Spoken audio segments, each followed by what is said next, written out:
Ask Reddit. Anesthesiologists, what are the best things people have said under the gas? My 9-year-old son going under for his MRI that would show if he would need his right leg amputated at the hip. Just as he slipped under, I'm a brave boy, I'm a brave boy. Damn, broke me then, breaks me now typing this. What a kid. I had a colonoscopy just last month and the lady who administered the propofol and I had a brief conversation like this. Me, how long is that gonna take to kick in? Her, you'll be out in less than 10. I always win. With a big grin on her face. I started to feel it immediately after that and followed with, you'll never take me down. I then recall laughing like a maniac, followed by nothing. I think her quip about always winning and obviously the propofol got me good. Not an anesthesiologist but was a tech. Had a patient wake up violently. When he came to he said, sorry, I thought I was a shark. I was semi-awake during a hand surgery. The only person I could see was the anesthesiologist. I remember telling him some jokes while I lay there. Then I remember hearing the doctor chuckle on the other side of the curtain, followed by, would you put her the fuck out? Then blackness. I often have wondered if my hand would work better now if I weren't so damn hilarious. Happened today. Patient has a broken ankle fixed and was coming out of anesthesia when he was being wheeled out.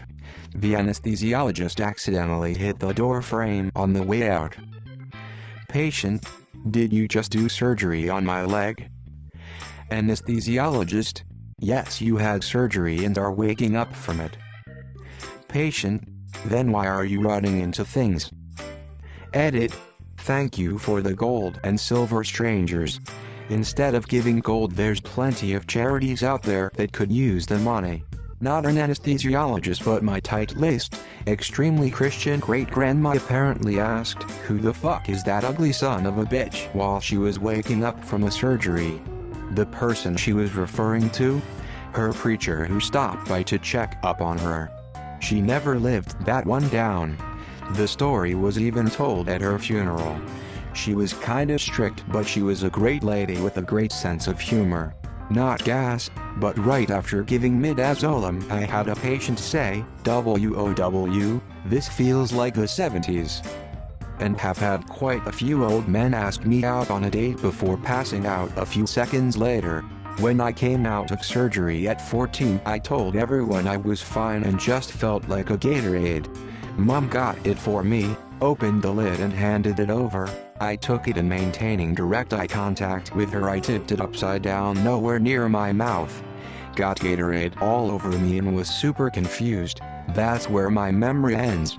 Mom tells me after looking briefly confused I just shrugged and settled back down to fall asleep.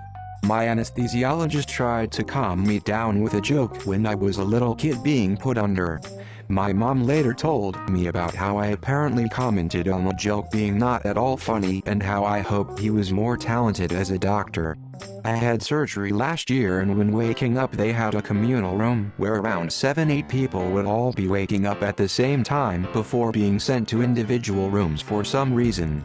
I remember waking up slowly and hearing someone else being asked if they wanted some water. For some reason this really excited me. Like, there was nothing more in the entire world I wanted than to be asked if I wanted water. I practically yelled, or as much as I could yell in that state, hey, ask me if I want water. And I'm pretty sure it came out in a let me speak to your manager tone, but I was just so excited about the water. Anesthesiologist here, I was once transporting a patient to the ICU after surgery, in which he got some ketamine, and he was rocking out the entire way there with his air guitar. I was coming out of general anesthesia after a surgery to repair a broken leg. I woke up in my room with about a dozen very caring, kind friends and relatives who had all come to see that I was okay. I looked around, saw everyone giving shits about me, said, "Fuck this," loudly and very clearly, and went right back to sleep. My friends thought it was hilarious. My mom was mortified. Similar story, I was coming out of general anesthesia for an emergency appendectomy. Woke up, my family was all in the room. Remember feeling warm fuzzies that they were so concerned for me, and thought I just dozed back off. Turns out, I woke up, surveyed them, locked eyes with my mom, and said, "I told you I didn't just have menstrual cramps." Then passed back out, with a smug look on my face. I liked that in your highest moment your basic instinct was to rub it in your mother's face that she was wrong, ha ha ha. Backstory: I have epilepsy and a vagal nerve stimulator to control the seizures. It works wonders. From 3 to 4 seizures a week to almost none a year. I went in for the replacement of my device. Going under, I looked at my mother and started laughing hysterically. She asked what was funny. I said she had horns. And as I was coming out of all the drugs, the nurse was kind of a jackass to me, so I said, "Oh man, the next time I puke I'm gonna puke on you." I did. He said, "Man, your aim is good, I'm not even mad at you." Edit: Dude Silver. Thank you whoever you are, that's awesome. 2 of my fave, both patients coming out of anesthesia. Am I in hell? I responded, "No you're not, you're just in recovery." That sounds like something the devil would say. Count backwards from 100 to prove it. Or the one who stroked my unshaved arm while I was trying to keep him from pulling out his IV, and muttered, "You'd make such a great carpet." EDA. Yikes, you people really like hairy arm carpets. In high school I had a reconstructive surgery on my knee as I tore my ACL and meniscus in a sports injury. After the surgery I woke up in post-op, which was a fairly large room with probably 6 to 7 other patients in beds waiting to become conscious again. I was lying there all groggy and confused when 2 nurses walked over pushing one of those carts with a computer on it. They stood over me and were typing into the computer when one nurse said to the other in a sort of frantic whisper, "We've got to plug this thing in or this one is going to die." Naturally, semi-conscious me thought that that thing was me, and I started to incoherently yell for the nurses to unplug whatever they needed to in order to find an outlet to keep me alive. Turns out it was the battery on the laptop that was going to die. Apparently the death rate for an ACL repair is pretty low. Me after getting my wisdom teeth taken out. Nurse warned my mom that I'd probably be saying some crazy shit until I came down fully, which I thought was total bullshit, as I was super lucid. Felt like I could walk around fine, and was slightly annoyed, but understood when they loaded me in the wheelchair. They clearly told me that I couldn't eat solid food, how to treat the massive holes in my gums, etc. However, I was craving a Pop-Tart, like needed one ASAP, mouth drooling, probably actually bleeding, but whatever, and having in-depth fantasies of going to town on the largest pack I could find. Quite conveniently in the car on the way home, I discovered nothing else but a cookies and cream Pop-Tart pack.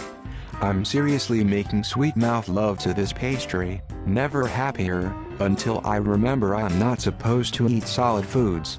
I shamefully tell my mom the news, and that she has to take my brief, but delicious love away from me. I specifically remember saying, "It's for the greater good." So I'm trying to hand her my Pop-Tart from the back seat, while she's driving on the highway no less, when I realized the Pop-Tart isn't there. The Pop-Tart never existed, besides in my mind. She says, "Okay, Tolkien, I got it honey," and I reply, "The Pop-Tart was fake, wasn't it?" I giggled for a bit, then went back to doing whatever the hell I wanted in my head. Fun times, 10/10 would do again. My husband went under last year, and once he woke up, by appearances he was as sober as a church mouse. Walking, asking serious questions of the doctor, apparently no issues at all. He remembered the procedure and described it to me in detail. I figured he just never went completely under. He was craving Chinese food, and nothing would do except for buffet, so we headed down and loaded up our first load of plates. Evidently, he actually woke up from the anesthesia at the buffet. As far as he remembers, he was put under and woke up in front of a plate of chicken teriyaki on a stick.